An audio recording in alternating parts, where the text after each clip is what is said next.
Yes, again, alright mga minamahal, Alicia ninyo, nagbabalik muli para sa ating panibagong video. So, Diyos ko, ano ba kayang pumapasok sa isip, ni Salvador Panelo na umaabot na siya sa punto na nang ad hominem na siya?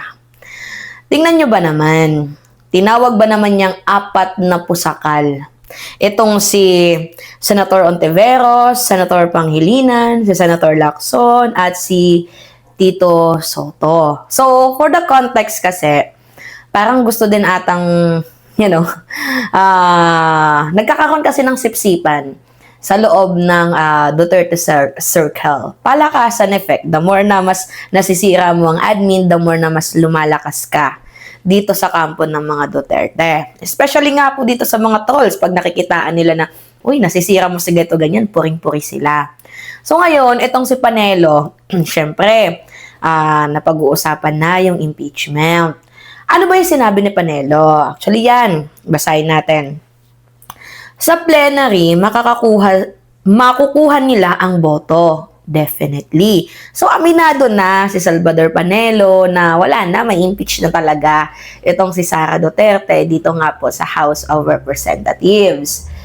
Pero trial, maniwala kayo, 4 lang ang boto ng conviction. Doon na nga po sa Senate, sa Senate trial. Kasi ang mga pusakal na kontra kay VP Sara, si Ontiveros, si Pangilinan, si Lacson, si Soto. 4 na yon. So, yung statement kasi, very calculated Paano nila nalaman na 4? Alam ba nila yung isip ng 4 na to? Alam ba nila na boboto na talaga sila ng convict? At saka bakit parang 4 lang yung calculated yung alam? Kasi ako kung ako yung tatanungin, kamusta si Bam Aquino? Hindi nyo ba nakakalkula na boboto yun ng impeach? 'Di ba? Well, napapaisip din ako. Meron na bang usapan dyan sa kabila? Oo, itong si Bam Aquino. Nagtataka lang ako kasi parang medyo minimal lang. Actually, wala nga akong nakikitang banat ng mga DDS dito nga po kay Senator Bam Aquino. Although I vote you, Senator Bam, because I believe in you that you will help our country. Pero wag naman sanang umabot sa punto na di porket inundurso ka ng INC, wag naman umabot sa punto na di porket ang ibang mga DDS ay bumoto sa'yo or nagkakaroon ka na ng utang na loob, abay, hindi ka na magtatrabaho para sa bayan. Kasi you know what, mga minamahal, ano ba yung punto natin dito? Si Salvador Panelo kasi, bakit niya binanggit pa yung mga pangalan na yon? Actually, hindi na nga dapat talaga siya papatulan, to be honest, ni Ping Lacson. Kaso, nag-name drop ad hominem ang ginagawa ni Salvador Panelo. Like, alam mo ba yung magiging boto ng mga senador pagdating dito sa trial? Gato kasi yan. May ebidensya na. For example, nandyan na yung notice of disallowance, yung lahat ng resibo na nagpapatunay na itong si Sara Duterte ay may ginawang pagnanakaw. Pag nandyan na ba lahat ng resibo, hindi pa ba yun enough para bumoto ng impeach? Itong mga senador sa impeachment trial, hindi ba nila pagbabasihan yon? They are basing on their loyalty. Ganon ba yung gusto mong i-insist? Attorney Salvador Panelo. Ganun ba yun? Kahit nandyan na lahat, 'di ba? Nakita mo na lahat-lahat, as in nandyan na yung kabalbalan na ginagawa ni Sara Duterte, yung kanyang ginagawang pagnanakaw, nandyan na lahat. Hindi pa din ba boboto ng impeach dyan kay Sara? Nagtatanong lamang po ako. Now, ito kasi yon. Si Ping Lacson nagsalita. Ang sabi ni Ping, mga minamahal, may mga wisyo naman kami. Huwag niya kaming pangunahan. Yun ang complete nonsense. Nasasabihin mo 4 lang magko-convict. Hindi lang siya pusakal, ungas siya, ungas. Actually, nagparinig din itong si Ping Lacson, sinabihan niya din na itong si Salvador Panelo ay kumapit ka, baka malaglag ka. 'Di ba alam naman natin na ang pang-asar ng mga tao dito kay Salvador Panelo ay siya daw po ay isang butiki.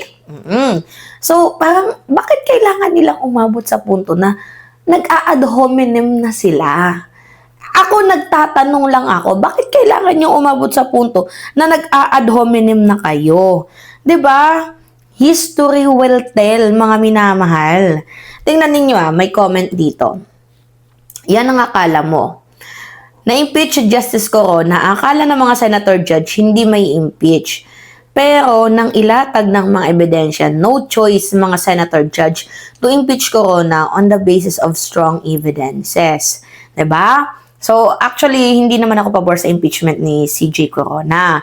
'Di ba? Pero yung kay CJ Corona, talagang pinilit na buksan yung bank account. Yan yung literal na pinulitika. Yan nga pong si CJ Corona.